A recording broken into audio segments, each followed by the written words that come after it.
आप भारत से हारते हैं ना, तो आपको आइडिया हो जाता है आप कितने पानी में हैं।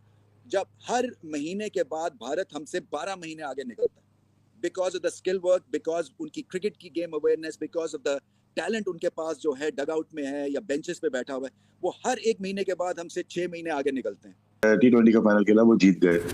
दूसरा, ट्रस्ट करते हैं अपने प्लेयर के ऊपर। सिलेक्शन कमेटी से लेके उनका कोचिंग स्टाफ, तो बीसीसीआई और उनकी एनसीए सब एक पेज पे होते हैं। जो हमने तहकीक की है उससे मालूम चला कि ये लोग मेरिट पे बहुत हाई है, उस पर कम्प्रोमाइज नहीं है। कल वो तो अनाउंस किया उन्होंने कि यार ये 125 करोड़ हम देंगे आपको।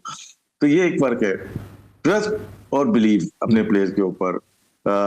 सिलेक्शन कमेटी अजीत अगरकर को बहुत क्रेडिट जाता है, राहुल द्रविड़ को बहुत जाता है। टाइम देखो, एक सिस्टम के थ्रू राहुल द्रविड़ को बनाया गया अंडर 19 से इंडिया से इंडियन। और ऑब्वियसली उनका जो सिस्टम चल रहा है ना, हमें उनके सिस्टम को देखना चाहिए। हम अपने पड़ोस को क्रिटिसाइज तो करते हैं, मगर देखें तो उनके क्रिकेट के अंदर वही कोच पिछले 4 साल से है। लड़के कितनी अच्छी तरह यंगस्टर्स को प्रमोट कर रहे हैं, अपनी जगह छोड़ते हैं। हमारे वाले जो हैं, आपने भी जिक्र किया था ना कि वो 2012 में उन्होंने प्रिडिक्ट किया था कि ये देखो ये कैरी ऑन करेगा मेरी जगह पे सचिन ने उसको। तो हमारे वालों ने कभी किसी को किया है। और हम उस वक्त अफसोस खाते हैं जब हम हार जाते हैं, क्योंकि हमने कुछ काम ही नहीं किया हुआ ना। हम यहाँ पे विम्स पे चलते हैं कि जी ये लड़का मुझे बड़ा अच्छा लग रहा है। तो वो लड़का अच्छा कैसे लग रहा है? उसके क्या पीछे कोई सीवी बॉडी ऑफ वर्क है? क्या आपको चीज अच्छी लगी है?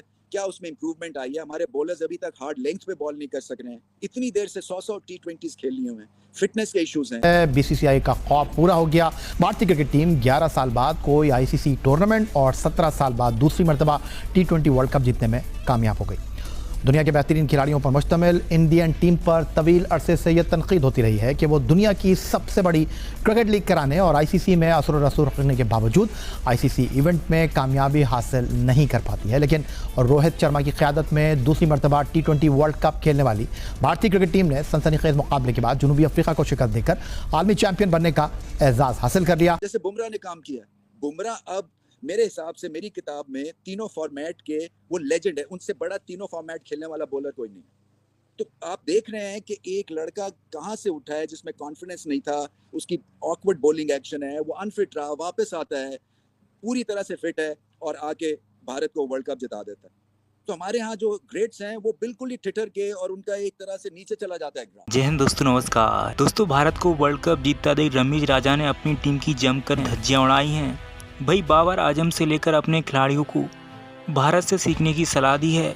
भाई दोस्तों, रमीज राजा ने कहा है कि भारत हमसे हर एक महीने में 12 महीने आगे छलांग मारता है और भारत की क्रिकेट इतनी ऊंचाई पर पहुंच गई है और हमारा क्रिकेट पूरी तरह तबाह हो चुका है। भाई दोस्तों, रमीज राजा ने जसप्रीत बुमराह का उदाहरण देते हुए अपने गेंदबाजों को जमकर लताड़ लगाई है। तो चलिए दोस्तों, इस वीडियो में देखिए किस तरीके से रमीज राजा बुरी तरीके से रो रहा है। तो दोस्तों, वीडियो को लास्ट जरूर देखिएगा, वीडियो बहुत ही इंटरेस्टिंग होने वाली है। पता है मिडिल ऑर्डर नहीं है हमारे पास, हमारा बैटिंग नहीं चली है, बॉलिंग पैचेस में ठीक है, इंपॉर्टेंट मैचेस हार गए क्योंकि मेंटल एक तरह से ब्लॉक है।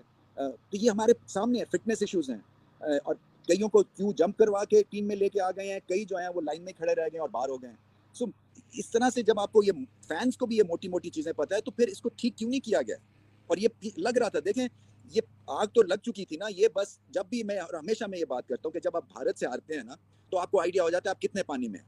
जब हर महीने के बाद भारत हमसे 12 महीने आगे निकलता है, because of the skill work, because उनकी क्रिकेट की game awareness, because of the talent उनके पास जो है डगआउट में है या बेंचेस पे बैठा हुआ है, वो हर 1 महीने के बाद हमसे 6 महीने आगे निकलते हैं। और हम उस वक्त अफसोस खाते हैं जब हम हार जाते हैं, क्योंकि हमने कुछ काम ही नहीं किया हुआ ना। हम यहाँ पे विम्स पे चलते हैं कि जी ये लड़का मुझे बड़ा अच्छा लग रहा है।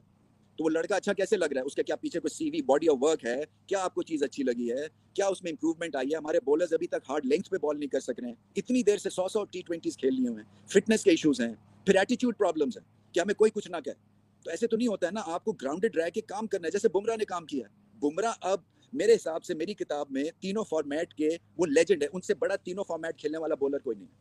तो आप देख रहे हैं कि एक लड़का कहाँ से उठा है जिसमें कॉन्फिडेंस नहीं था, उसकी ऑकवर्ड बॉलिंग एक्शन है, वो अनफिट रहा, वापस आता है, पूरी तरह से फिट है और आके भारत को वर्ल्ड कप जिता देता है। है जिसपे हम सब गिरियाजार है कि पाकिस्तान क्रिकेट ये क्रिकेट है ही नहीं पाकिस्तान की, जिस क्रिकेट का मुजाहरा हम आलमी मैदानों पर देखते हैं, क्योंकि हमने आपको देख के हमारी जनरेशन बड़ी हुई है, वसीम बारी साहब को, सलीम यूसुफ को, मोइन खान साहब को, लेकिन अब जिस तरह हमारी टीम चल रही है लगता नहीं कि पाकिस्तान में क्रिकेट कभी खेली भी जाती रही है। सबसे पहले सर ये बताइए कि इंडियन टीम की इस परफॉर्मेंस को किस तरह से देखते हैं कि इंडिया ने वर्ल्ड कप जीता, विराट कोहली पे उन्होंने एतमाद किया, बुमराह वहां पे परफॉर्म करते नजर आए, अक्षर पटेल का जबरदस्त तरीके से इस्तेमाल हुआ, रोहित शर्मा की कप्तानी बड़ी जबरदस्त रही, आपकी दानिश में उनका सीक्रेट ऑफ सक्सेस क्या है? यार वो लगातार अपने प्लेयर्स पे बिलीव करते हैं, ट्रस्ट करते हैं कि कप्तान हमारा यही रहेगा लंबे टाइम के लिए।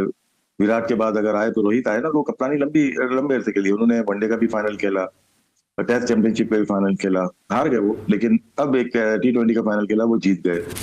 दूसरा, ट्रस्ट करते हैं अपने प्लेयर के ऊपर। सिलेक्शन कमेटी से लेके उनका कोचिंग स्टाफ, तो BCCI और उनकी NCA सब एक पेज पे होते हैं। जो हमने तहकीक की है उससे मालूम चला कि ये लोग मेरिट पे बहुत हाई है, उस पर कंप्रोमाइज नहीं है। गलती हो सकती है, लेकिन हमारी कई लोगों से बात हुई, पुराने किरण मोरे से बात हुई, सबा करीम से बात हुई, विक्रांत गुप्ता से हो जाए, या बहुत सारे लोग हैं, आजम अहमद साहब हो गए, तरुद्दीन साहब, तो सब एक ही बात करते थे कि हमारा सिस्टम चल रहा होता है, उसको हम छेड़ते नहीं है। ठीक है, जय शाह का एक पॉलिटिकल अपॉइंटमेंट होता है वहां पे, लेकिन कितनी इंटरफेरेंस है, ज्यादा तो नहीं है ना। तो उनकी परफॉर्मेंस में मुबारकबाद दे चुका हूं, और ऑब्वियसली उनका जो सिस्टम चल रहा है ना, हमें उनके सिस्टम को देखना चाहिए। हम अपने पड़ोस को क्रिटिसाइज तो करते हैं, मगर देखें तो उनके क्रिकेट के अंदर वही कोच पिछले 4 साल से है, लड़के कितनी अच्छी तरह यंगस्टर्स को प्रमोट कर रहे हैं, अपनी जगह छोड़ते हैं। हमारे वाले जो हैं, आपने भी जिक्र किया था ना कि वो 2012 में उन्होंने प्रेडिक्ट किया था कि ये देखो ये कैरी ऑन करेगा मेरी जगह पे सचिन ने उसको, तो हमारे वालों ने कभी किसी को किया है? हमारे अभी आपने बहुत इंटरेस्टिंग बात बोली कि प्लेयर अपने शो, पहले तो वो सोशल मीडिया पे था ना, अब वो खुद बैठ के प्रोग्रामों में कहते हैं हमें लो। अभी भी ऐसे ही सिलसिला चल रहा है कि मतलब लोग बैठ के जी मैं सबसे अच्छा था, मुझे ले, मैं अपनी फिटनेस पे ये कर दूंगा, मैं वो कर दूंगा।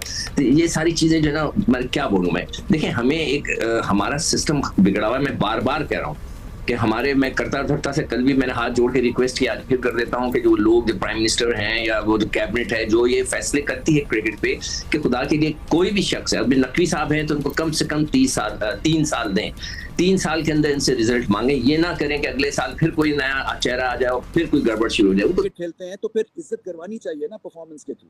पैसे के लिए खेलते हैं तो कितना पैसा चाहिए? अब PC भी इतना पैसा देता है, तो भारत से जब खेलते हैं तो क्या मेंटल ब्लॉक है, या ऐसे क्रिटिकल पॉइंट्स जो USA के अगेंस्ट मैच खेले हैं वो क्यों हारे?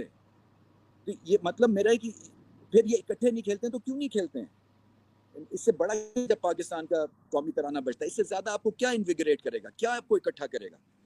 तो मुझे तो ये समझ नहीं आती है कि ये इतनी एक तरह से प्रिविलेज पोजीशन है इनकी। कोई भी अपना दायां हाथ दे देगा इनकी जगह पे आने का, और जब ये खेलते हैं तो ऐसा लगता है कि मूड ही नहीं है इनका आज। तो मैं तो थ्रू आउट वर्ल्ड कप में यही सोच रहा था, ये हारने के नए नए बहाने होते हैं, हारने के नए नए तरीके ढूंढते हैं, और ऐसे घबरा के खेलते हैं जैसे कि पता नहीं कोई स्कूल बॉय की टीम खेल रही। दोस्तों, आपने देखा रमीज राजा समेत राशिद लतीफ़ भारतीय क्रिकेट सिस्टम की जमकर तारीफ कर रहे हैं और कह रहे हैं कि भारत की क्रिकेट हमसे बहुत आगे निकल चुका है। हमारे क्रिकेट को BCCI से सीखना चाहिए कि किस तरह से अपनी क्रिकेट को आगे बढ़ाना होता है। भाई दोस्तों, रमीज राजा ने जसप्रीत बुमराह से लेकर पूरी भारतीय टीम की जमकर तारीफ की और कहा है कि शुरू से लग रहा था कि भारतीय टीम एक वर्ल्ड कप जीतने के लिए क्रिकेट खेल रही है, और ऐसा ही हुआ। जिस तरीके से भारत ने वर्ल्ड कप जीता, उसके बाद तो कुछ पाकिस्तानी बुरी तरीके से जले हुए हैं। वही रमीज राजा से लेकर वसीम अकरम जैसे खिलाड़ी भारतीय टीम की जमकर तारीफ कर रहे हैं और अपनी टीम की जमकर धज्जियां उड़ा रहे हैं। तो दोस्तों, आपने हमारा वीडियो यहाँ तक देख लिया है तो प्लीज़ वीडियो को लाइक करके चैनल को भी जरूर सब्सक्राइब कर लीजिए, जिससे आप ऐसे ही पाक मीडिया से जुड़े वीडियोज़ को लगातार देख पाएंगे। और दोस्तों, कमेंट करके बताइए कि इस वर्ल्ड कप जीतने में भारतीय टीम के किस खिलाड़ी का सबसे बड़ा योगदान रहा। तो फिलहाल इस वीडियो में इतना ही, मिलते हैं नेक्स्ट वीडियो में। जब तक के लिए जय हिंद, वंदे मातरम।